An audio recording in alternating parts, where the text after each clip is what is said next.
अब स्कीम के अनाउंस होते ही देश में एक हाहाकार मचा हुआ है, त्राहिमाम हो रहा है। नौजवानों ने इस स्कीम को पूरे तरीके से रिजेक्ट कर दिया है और जगह जगह प्रदर्शन हो रहे हैं और लॉ एंड ऑर्डर सिचुएशन भी पूरे तरीके से दरम बरम हो चुकी है। सरकार का ये कहना है कि इन नौजवानों को भर्ती जो आर्मी में किया जाएगा वो 4 साल के लिए किया जाएगा और 4 साल के बाद केवल 25% ही आगे जाएंगे, बाकी 75% जो है उनको 4 साल के बाद बाहर का रास्ता दिखा दिया जाएगा। और ये कहा जा रहा है कि ये 75% कहीं प्राइवेट सिक्योरिटी में काम कर सकते हैं। ऐसा लगता है कि सरकार का मकसद ये है कि आर्मी के माध्यम से इन नौजवानों को तैयार किया जाए और प्राइवेट सेक्टर में जो इनके पूंजीपति दोस्त हैं उनको जो सिक्योरिटी गार्ड्स की ज़रूरत है उस ज़रूरत को पूरा किया जाए। सरकार ने पहले ही बहुत सारे अदारे जो थे उनको बेच दिया है, एयरपोर्ट्स को बेच दिया, रेलवे स्टेशंस को बेचा गया, ट्रेन्स को बेचा गया, बंदरगाहों को बेचा गया, LIC को बेच दिया, कॉरपोरेशंस को बेच दिया, सरकारी संपत्तियों को बेच दिया और जो इनके पूंजीपति साथी हैं जो कई हजार करोड़ रुपए की कंपनियां चला रहे हैं उनको प्राइवेट सिक्योरिटी की जरूरत थी और शायद ये फैसला इसीलिए लिया गया है कि इनको सरकारी तौर पर ट्रेन करके प्राइवेट लोगों के हवाले कर दिया जाए, वरना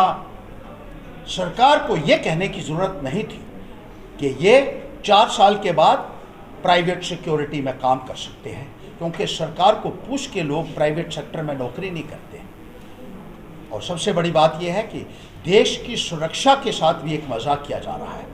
4 साल में बड़ी मुश्किल से एक फौजी तैयार होता है और जब वो तैयार हो जाएगा तो उससे सेवाएं लेने की बजाय आप उनको प्राइवेट लोगों के हवाले करने की जो बात कर रहे हैं ये सरासर गलत है। इस पॉलिसी को जल्द से जल्द विड्रॉ किया जाए और जिस तरीके से रेगुलर बेसिस के ऊपर आर्मी में भर्तियां होती थी उसी तरीके से आने वाले टाइम में पूरे वेतन के ऊपर और पूरे समय के लिए आर्मी में भर्ती होनी चाहिए। इस तरीके से जो ठेके के ऊपर फौज बनाने की कोशिश की जा रही है ये निंदनीय है। इससे पहले कि बहुत देर हो जाए इसको वापस लिया जाना चाहिए। पहले भी इस किस्म के फैसले जो हैं वो सरकार द्वारा लिए जाते रहे हैं और ज़बरदस्ती लोगों के ऊपर थोपे जाते रहे हैं, चाहे वो नोटबंदी का फैसला था, चाहे वो GST का फैसला था, चाहे वो किसानों के लिए कानून बनाने का फैसला था। जब कानून किसानों के लिए बन रहा था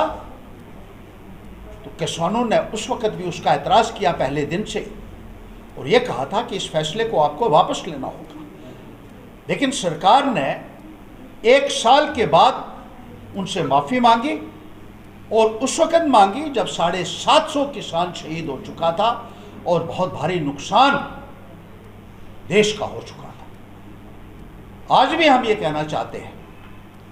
कि अभी वक्त है कि इसको वापस ले लीजिए, क्योंकि ऐसा ना हो कि बहुत ज़्यादा नुकसान हो चुका हो और उसके बाद आप इसको वापस लें। कौन जिम्मेदारी लेगा उस नुकसान की, ये मैं प्रधानमंत्री महोदय से भी पूछना चाहता हूँ। कई हज़ार करोड़ रुपए का नुकसान हो चुका है इस एजिटेशन में अग्निपथ के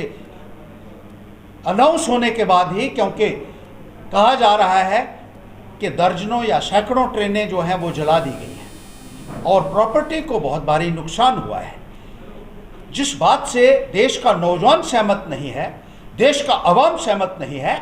उस स्कीम को आप ज़बरदस्ती थोपने की कोशिश क्यों कर रहे हैं? ये एक बहुत बड़ा सवाल जो है इस सरकार के ऊपर हमारा है और जल्द से जल्द इस फैसले को आपको वापस लेना